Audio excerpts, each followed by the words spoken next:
अस्सलाम वालेकुम स्टूडेंट्स। आज का हमारा लेक्चर है सरकारी वसूलियाँ और टैक्स कल्चर।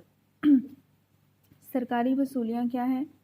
जो हुकूमत लोगों से टैक्स की सूरत में वसूलियाँ करती है अपनी आमदनी इकट्ठी करने के लिए, वो सरकारी वसूलियाँ कहलाती हैं। और टैक्स कल्चर भी यही है। टैक्स कल्चर में ये देखा जाता है कि हुकूमत, किसी मुल्क की हुकूमत ने किस किस्म के टैक्स लगाए हैं और किन किन मदाद पर टैक्स लगाए गए हैं, किस शरह से लगाए गए हैं।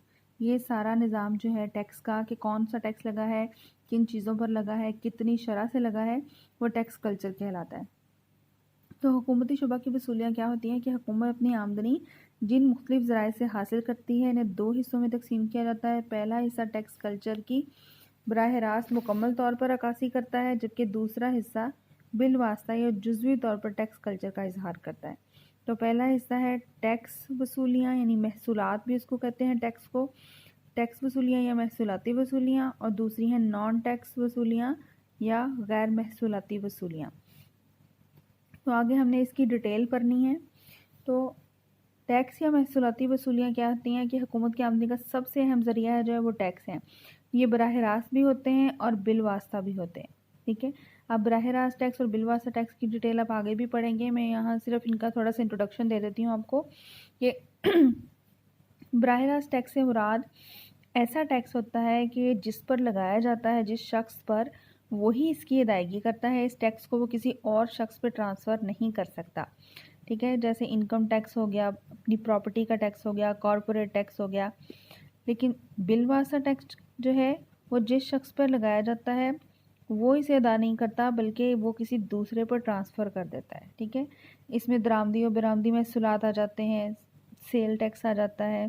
ठीक है, क्योंकि ये मरकज़ी एक्साइज ड्यूटी, इनकी डिटेल हम आगे पढ़ेंगे। ये क्या कौन कौन से टैक्स हैं? ये सारे बिल वास्ता टैक्स हैं कि जिस शख्स पर ये लागू होते हैं वो इसे अदा नहीं करता, बल्कि किसी दूसरे पर मुंतकिल कर देता है। तब हम महसूलाती वसूलियों की डिटेल पढ़ेंगे और नॉन टैक्स या गैर महसूलाती वसूलियों की डिटेल पढ़ेंगे।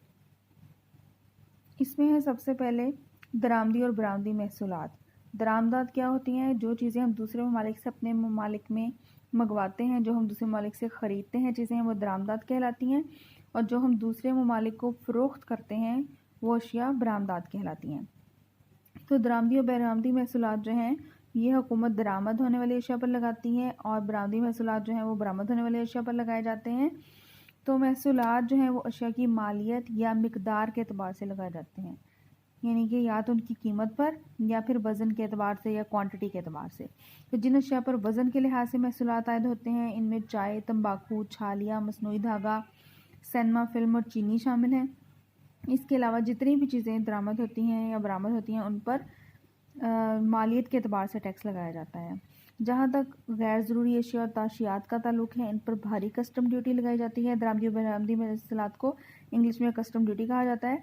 तो जो गैर ज़रूरी चीज़ें और ताशियात हैं, फर्स्ट ईयर में आप लोगों ने एक चीज़ पढ़ी थी, ज़रूरियात यानी बुनियादी ज़रूरियात, सहूलियात और ताशियात। बुनियादी ज़रूरियात की चीज़ें तो जो आपके ज़िंदा रहने के लिए आपके लिए ज़रूरी हैं, और सहूलियात जब अपने आप को थोड़ी सी सहूलत दे रहे हैं, जैसे आने जाने के लिए आपने मोटरसाइकिल का इस्तेमाल कर लिया। ताशियात में जो है वो चीज़ें, जैसे कि आपने अपने लिए गाड़ी ख़रीद ली, बहुत रहने के लिए तो आपको घर की ज़रूरत है, लेकिन अगर आप एक आलीशान बंगला बनाते हैं तो वो ताशियात में आता है। तो यहाँ गैर ज़रूरी चीज़ों में मेकअप, गाड़ियाँ, ये सारी ताशियात का सामान है, इन पर कस्टम ड्यूटी ज़्यादा होती है, ज़्यादा टैक्स लगाए जाते हैं। इसके बरक्स जो खाम माल और अशिया सरमाया की दरामद पर कम शरह से ड्यूटी लगाई जाती है। खाम माल और अशिया सरमाया चूँकि किसी भी मुल्क की तरक्की के लिए हमारा एक जो मुल्क है वो तरक्की पजीर मुल्क है, हमारे मुल्क में ज़्यादा से ज़्यादा सनतें बनने की ज़रूरत है। तो हम चाहते हैं कि हमारा मुल्क मौशी तरक्की करे, इसलिए हम खाम माल और अशिया सरमाया पर ज़्यादा शरह से टैक्स नहीं लगाते। ठीक है, और सामान्य ताशियात की हौसला शिकनी करने के लिए हम उस पर ज़्यादा शरह से टैक्स लगाते हैं कि दूसरे ममालिक से हम ये गैर ज़रूरी चीज़ें, मेकअप, इस तरह का सामान नहीं मंगवाएं, बल्कि अपने मुल्क की चीज़ें ख़रीदें। और बाज़ अशिया जिनका ताल्लुक़ ज़रूरत ज़िंदगी से होता है उस पर टैक्स बिल्कुल माफ़ भी होते हैं, मसलन दालें, अनाज, खादें, बटर ऑयल, खुश्क दूध, इस तरह की चीज़ें जो हैं, खाम पेट्रोल, कीड़े मार अद्वियात, इन पर टैक्स बिल्कुल माफ़ होता है। तो किसी भी मुल्क की हुकूमत जो है बरामदात को बढ़ाने के लिए इन पर भी टैक्स कम रखती है। बरामदात पर टैक्स कम क्यों रखा जाता है? क्योंकि ये टैक्स तो कीमत में शामिल होना होता है, ये उस बरामद करने वाले शख्स ने पे नहीं करना, बल्कि ये कस्टमर पे जो है वो शिफ्ट कर दिया जाता है, जो दरामदी महसूलात होते हैं। तो अगर टैक्स बरामदात पर ज़्यादा लगाया जाएगा तो कीमत बढ़ जाएगी उस चीज़ की, और बैरून मुल्क में अफराद जो हैं उस चीज़ को ज़्यादा नहीं ख़रीदेंगे और हमारी बरामदात कम हो जाएंगी। तो इसलिए बरामदात पर जो टैक्स है वो कम शरह से लगाया जाता है। दरामदात में जो गैर ज़रूरी चीज़ें और सामान ताशियात है उन पर ज़्यादा टैक्स, और जो अशिया सरमाया और ख़ाम माल हैं उस पर कम टैक्स, और जो बुनियादी ज़रूरत की चीज़ें हैं उन पर टैक्स बिल्कुल माफ़ होता है। उसके बाद है मरकज़ी एक्साइज़ ड्यूटी। किसी मुल्क के अंदर कारखानों के ज़रिए जो भी चीज़ें पैदा होती हैं उन पर मरकज़ी एक्साइज़ ड्यूटी आयद की जाती है। एक तो सेल टैक्स होता है जो चीज़ों के बिकने पर होता है, जब वो सेल होती हैं, ठीक है। एक उनके पैदावार पर भी टैक्स होता है जिसे मरकज़ी एक्साइज़ ड्यूटी कहा जाता है। तो पाकिस्तान के अंदर मरकज़ी एक्साइज़ ड्यूटी के ज़रिए काफ़ी सारा टैक्स अब इकट्ठा होता है। वो किस लिए? क्योंकि हमारा मुल्क तरक्की पज़ीर सनतें बनती जा रही हैं, तो ज़्यादा से ज़्यादा सनतें बनेंगी तो फिर उसकी वजह से जितनी ज़्यादा वो पैदावार होगी उतना ज़्यादा हमारे पास मरकज़ी एक्साइज़ ड्यूटी के ज़रिए टैक्स इकट्ठा होगा। इनकम टैक्स और कॉर्पोरेट टैक्स। पहले मरकज़ी एक्साइज़ ड्यूटी के बारे में मैं ये बता दूं कि इसमें भी वज़न या मालियत के एतबार से जो है वो टैक्स लगाया जाता है, और मरकज़ी एक्साइज़ ड्यूटी के ज़रिए जो टैक्स कारखानेदार जो पे करते हैं उससे भी वो शय की कीमत में शामिल कर देते हैं, और ये टैक्स भी जो है वो बिल वास्ता टैक्स है जिस पर लगाया जाता है। जैसे कारखानेदार पर वो इसको पे तो कर देता है लेकिन उसे कीमत में शामिल कर देता है, तो फिर सार्फिन जो है वो उसे कीमत समझ कर ही अदा करते हैं, तो वापस कारखानेदार के पास वो रकम पहुंच जाती है।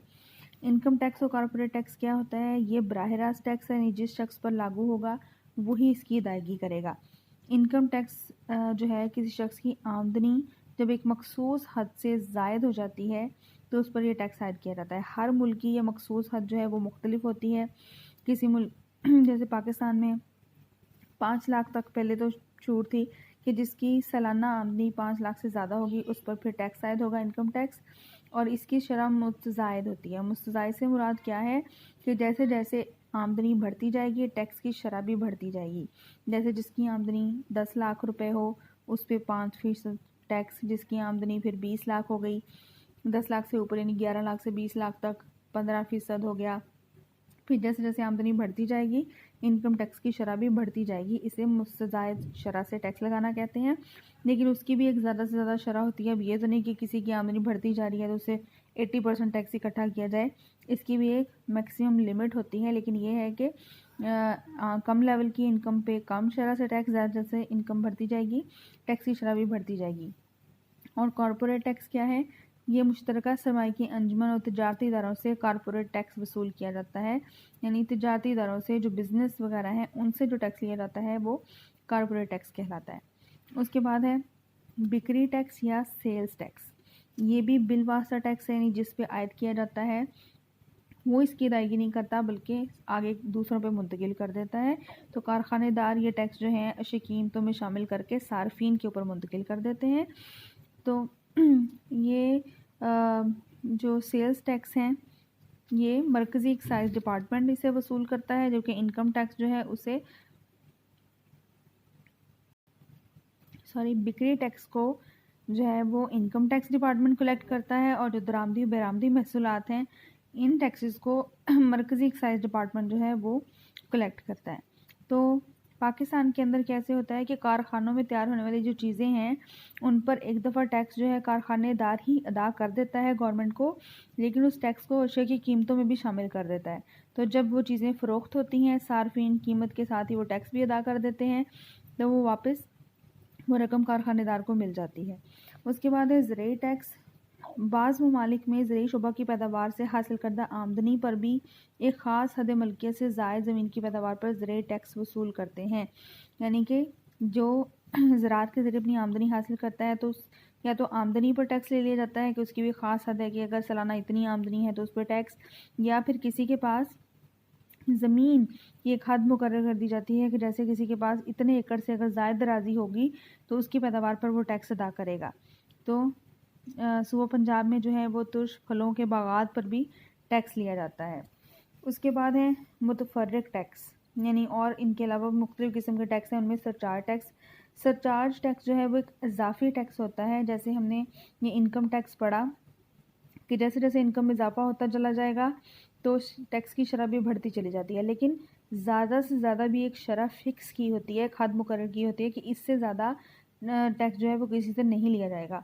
तो अगर किसी की आमदनी सालाना बहुत ज़्यादा हो तो उस पर इनकम टैक्स के अलावा एक सरचार्ज टैक्स भी लगाया जाता है। इसके अलावा हमारे जो यूटिलिटी बिल्स हैं, बिजली का बिल है, गैस का बिल आता है, फ़ोन का बिल आता है, उसके अंदर भी सरचार्ज टैक्स जो है वो शामिल होता है। स्टाम्प ड्यूटी, हम अक्सर जो ये जायदाद की खरीदो फरोख्त और मुआहदों और हलफनामों की तहरीरों के लिए हम अदालतों से स्टाम्प पेपर लेकर आते हैं, तो उस पर भी टैक्स अदा करना पड़ता है। डॉलर टैक्स, ये ख़ास हद से ज़ायद मालियत की जायदाद पर डॉलर टैक्स वसूल किया जाता है। इसकी शरह भी मुतज़ायद होती है, यानी जितनी ज़्यादा दौलत की मालियत किसी के पास ज़्यादा मालियत की दौलत होगी उतनी शरह से उसे टैक्स लिया जाएगा। तोहफ़ा टैक्स क्या है? एक ख़ास हद मालियत एक ख़ास हद से ज़ायद मालियत का अगर तोहफ़ा आपको मिले तो उस पर भी टैक्स अदा करना पड़ेगा। विरासत टैक्स, कि जब मरने वाले की विरासत उसके लोग जो उसके वारिस होते हैं उनमें जब तकसीम होती है तो उन पर उनको जब ट्रांसफ़र किया जाता है ज़मीन को, तो फिर उस विरासत पे भी टैक्स अदा करना पड़ता है कि जब मरने वाले की जायदाद जो है वो उसकी वर्सा में तकसीम होती है, उनके नाम शिफ्ट होती है, तो उस पे जो टैक्स अदा किया जाता है वो विरासत टैक्स कहलाता है।